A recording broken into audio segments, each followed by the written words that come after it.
예, 안녕하세요. 예, 반갑습니다. 예, 저는 상담자이고요. 예, 제가 운영하는 이제 상담소는 지역사회 심리건강 지원그룹 모두라고 좀 이름이 다소 긴데요. 모두라고 생각을 하시면 될 것 같아요.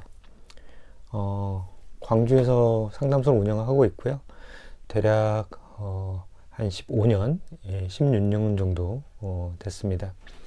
우선 제가 이 동영상을 이제 녹화하기로 한 것은 이전부터 조금 더 상담과 관련된 또 심리 건강과 관련된 좀 정보를 좀 제공을 하고 싶었는데 좀 뭐랄까요, 좀 완벽한 어떤 영상들을 좀 보내야 된다라고 하는 부담감 때문에 계속 미루게 됐어요.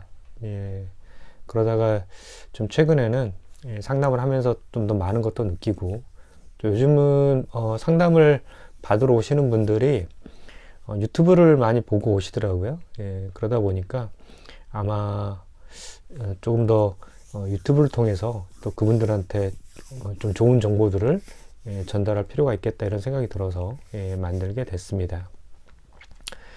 예, 우선 그 최근에 상담에서는 좀 뭐랄까요? 좀 힘든 사례들을 좀 많이 봤는데요. 예, 그런 이야기를 좀 들을 때마다 많이 좀 저도 좀 힘들고 안타까웠던 것 같습니다.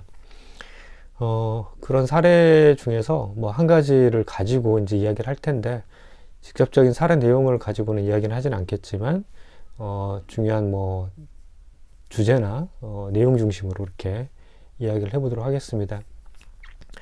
아마 이 영상을 듣는 분들 중에서 스스로도 최근에 이제 공황이라고 하는 것들을 많이 경험을 했거나 또 주변에서 공황 장애다라고 진단을 받는 분들이 많이 있을 겁니다. 그래서 오늘은 이제 공황에 대해서 이야기를 할 텐데요.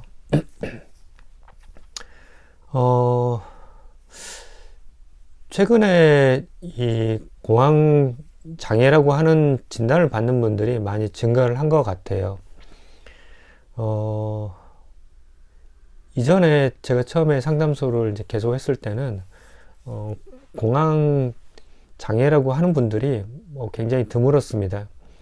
근데 이제 최근에 많이 증가를 하고 있는데, 제가 이제 짐작해 볼 수 있는 이유는 한 가지는 뭐 그 증상 또는 이제 장애 자체가 이제 좀 많이 증가했을 수 있겠다 이런 생각이 하나 들고요. 두 번째로는 방송, 미디어를 통한 학습 또는 뭐 암시 효과가 있지 않을까라는 생각이 듭니다.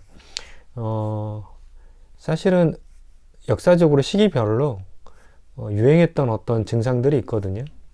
그러면 이제 그런 것들이 왜 그 시기만 독특하게 나타났는가 이렇게 생각을 해보면 지금의 우리들의 그 공황장애 증가도 좀 이해해 볼 수 있지 않을까라는 생각이 듭니다. 예, 이 부분에 대해서는 좀 더 뭐 약간 뭐 학술적인 점이 있으니까 다음에 좀 더 이야기하도록 하고요. 제가 오늘 이야기하고자 하는 것들은 지금 내 스스로 또는 주변의 사람들이 공황장애라고 말을 많이 하는데, 그게 우리가 실제 그게 공황장애일까라는 것들에 대한 의문입니다. 여러분들은 이제 보통 우리가 공황이라고 한다면 자신이 예측할 수 없는 어떤 순간에 갑자기 뭐 숨을 쉬기 어렵다거나 또는 심장의 박동이 빨라진다거나 또는 어지러우면서 이런 쓰러질 것 같은 그런 어떤 불안이나 공포감들을 이제 경험을 하는 것들인데, 이게 우리가 단순하게 보면은 공포 또는 이제 불안이라고 하는 생각이 들잖아요. 그런데 반드시 꼭 그러지는 않은 것 같아요. 이제 제가 이제 최근에 2, 3년 동안 이제 경험한 것을 판단으로 이제 해보자면, 공황 장애 또는 증상, 그러니까 장애라고는 하기 어려웠지만 증상 자체가 있는 분들 또는 좀 뭐 드물게 발현하거나 또는 뭐 빈도가 이렇게 높진 않은 분들, 그런 분들이 있죠.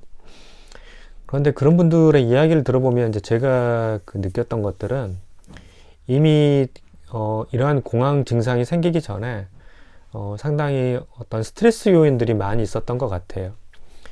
그래서 그러한 어떤 장기간의 누적된 어떤 스트레스 또는 아니면 어떤 힘들었던 개인적인 경험, 고통, 이런 것들이 상당히 누적되지 않았는가 이렇게 생각이 들고요.